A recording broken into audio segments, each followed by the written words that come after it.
I have mixed emotions about the Winter Games, which are just underway in Sochi. I think some of us might be a little nervous here. I know I am. Many of us grew up fearing the Russians. They were the bad guys who could hurt us, and to be honest, I still have a sense of that.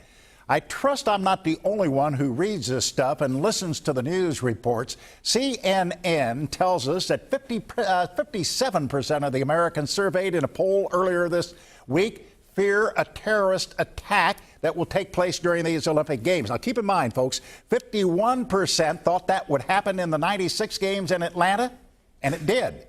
The area close to the Black Sea resort of Sochi is notorious for harboring people we have become suspicious of.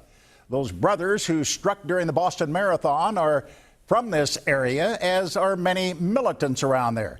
I had a conversation with a friend the other day who wondered out loud why we even get involved in these Olympic Games over there when it goes against everything we represent.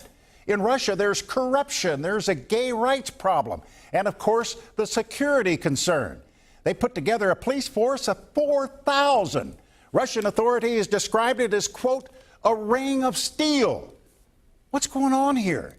These athletes have trained long and hard to be able to compete at this level. This is supposed to be their time to shine, and they will in time. Bottom line here, it comes down to the almighty dollar. These games have a $50 billion price tag on them. That's because of TV. $50 billion.